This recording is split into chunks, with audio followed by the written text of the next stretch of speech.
We are talking about the translational gap in medicine, and we are talking long delays, slow integration, experience over protocols, FDA, and lack of dissemination. So we are ready for that. So if you are anything like me, you have most likely, or like my family, you have most likely been on the doctor merry-go-round, meaning you're going to this doctor and then to this doctor and to this doctor, and you are trying all of these different things to figure out an answer to your child's tic disorder. So when my son started exhibiting symptoms, he was 6, and we woke up one morning after a trip and he was jerking his neck and blinking his eyes and hand clapping.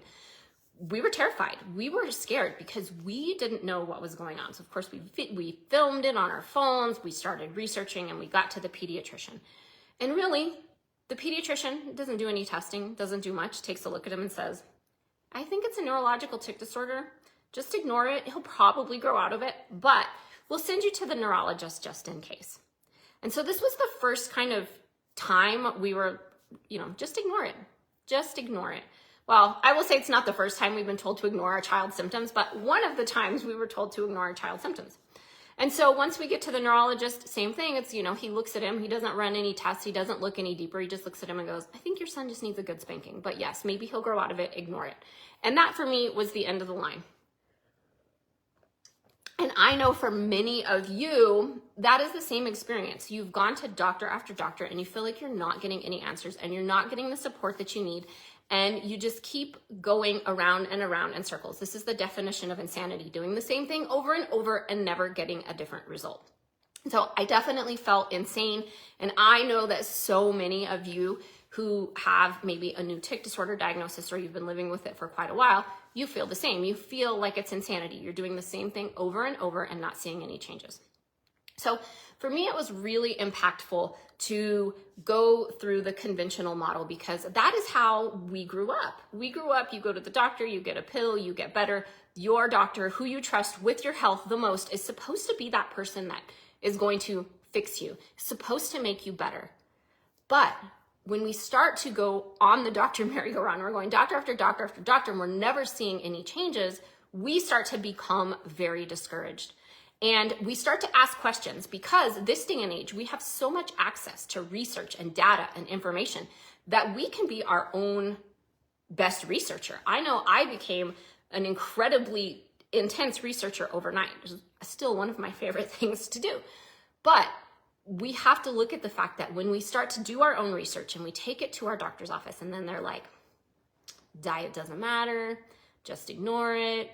We don't know, take this pill. You're not getting answers. But here, there is a reason why. And there's 5 things. We are talking about 30 to 60 years behind. Why your doctor is 36 to 60 years behind. So this is really a critical issue for modern medicine because there is a lag in the research and discovery as well as clinical implementation. So this is what we really call that translational gap.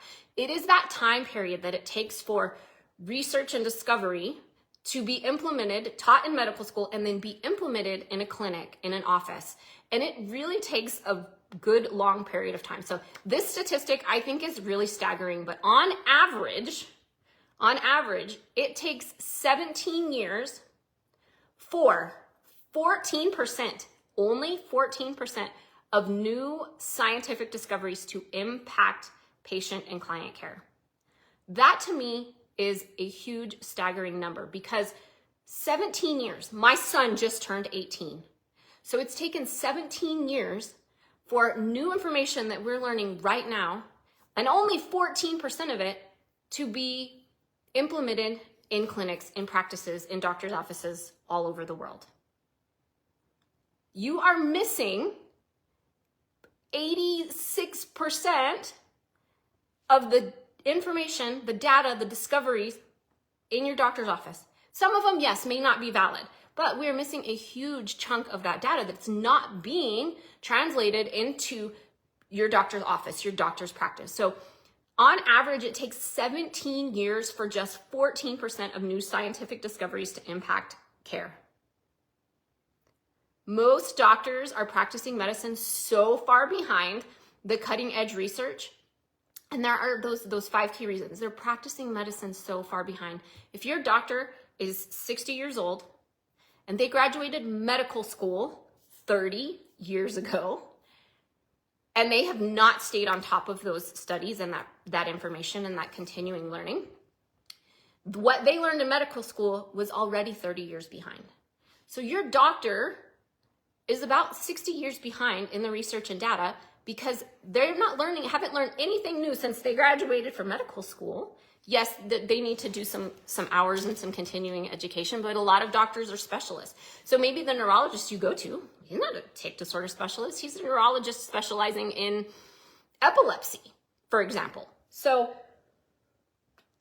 they're going to focus a lot of their educational information on learning more about epilepsy and less about tic disorders. So you want to keep that in mind, that your doctor really, if they're 60 years old, they graduated medical school 30 years ago, what they learned in medical school is already 30 years old. There's a huge gap, this huge translational gap in medicine. So first, we see a lot of long delays in publication and lack of data sharing and dissemination of people's findings. So when a study happens, we see a delay in that getting published. It has to be reviewed, it has to be published, but then it's not always disseminated well. If you have Google alerts set on your computer for new studies on tics and Tourette's, or new studies on ADHD, or new studies on sensory processing disorder, you might get those and you can read those new studies and findings, but really we're not disseminating that information very well. Researchers need better open access collaboration to accelerate the paces of the discoveries that they are making. There needs to be better open access. And I do think with the rise of AI, that is going to be part of it. We're going to start to see some of these things maybe accelerate a little more. So that's number one, is that we just see these long delays in publications for studies, right? Second, once those studies are even published, new findings rarely make it into medical education and clinical guidelines right away. So medical training and policies need to evolve more rapidly. When we look at how rapidly we can learn at this point and how rapidly artificial intelligence is going to change that for everybody, we have to take into consideration that our medical system isn't keeping up with that education and that learning. So these policies, the way that we have to integrate the policies and the latest research, most of those new findings, these things we're finding right now, they're not even being taught in medical school. So third, we have to keep in mind that a lot of doctors rely heavily on years of experience and habitual practice over changing protocols. So they're less likely to change their protocols because they have this years of practice, these things that they're ingrained in them. They know what to use. For example, oh, you have a tic disorder, ignore it or take guanfacine. Instead of really looking at these new studies and this research, because they have a habitual practice. And they're very busy. So it's important to have this habitual practice. They don't have all of this ability. When you think about how many patients doctors have, 500, 600 people that they're seeing that they can spend 7 minutes with because of their insurance limitations, we have to take into account that a lot of medical providers are going to have a more habitual practice and less of this changing protocol. You have a tic, here's your guanfacine, go home, ignore it, right? So fourth, we have to look at the way that the FDA works and the way that when there is new information, maybe there's new drugs, there's new information, how the FDA is going to go through making those approvals for saying, hey, you can use this for that and that for this, but we can't approve this. So FDA approval takes a really long time. So let's say that we have a medical community that has a really great study, they find something really beneficial. That information is going to take all of this time and has to go through all of these processes, right? Number 5 is we have to look at the investment and implementation in science, right? Natural approaches are rarely funded by science. Why? Because they're not going to make anybody money.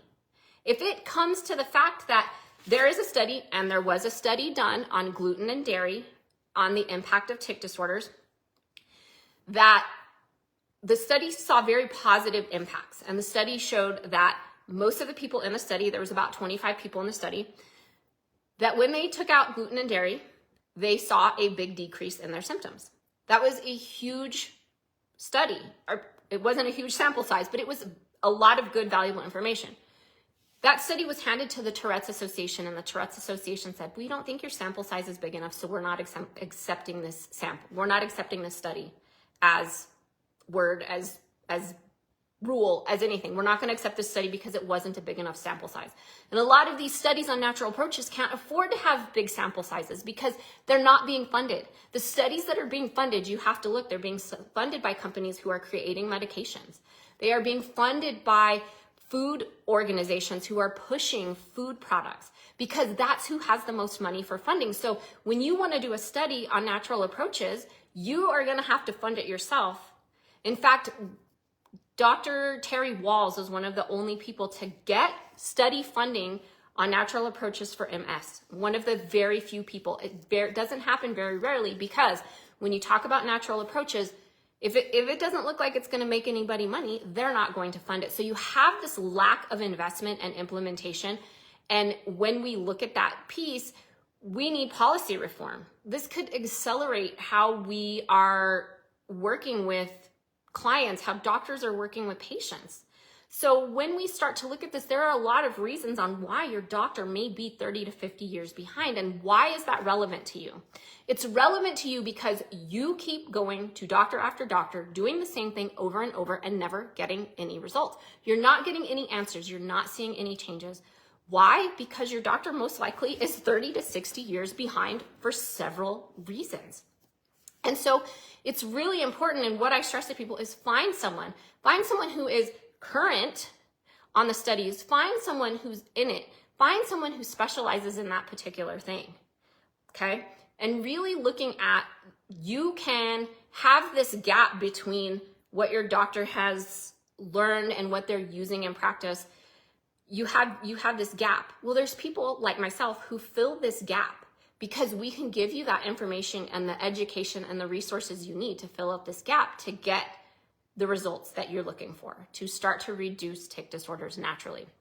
So the bottom line is that doctors end up anchored in treatments that they've learned for years, and they learned them years ago. So rather than adapting to the latest research and proven approaches, as a result, client care starts to suffer, patients start to suffer. We have lack of access to effective diagnostics, drugs, devices, personalized, individualized interventions. And that is what we do at Regenerating Health.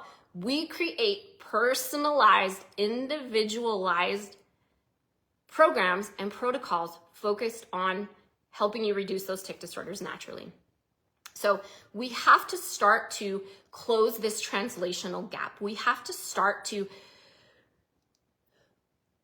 have a medical community who is more on top of that education. And I'm not sure how we solve that, and I don't know how you disseminate that information, but I see with the rise of the ability to learn so much information in a short period of time, thanks to the internet, thanks to AI, thanks to all of these things that are happening, that those people who are not on top of it are going to continue to get further and further behind.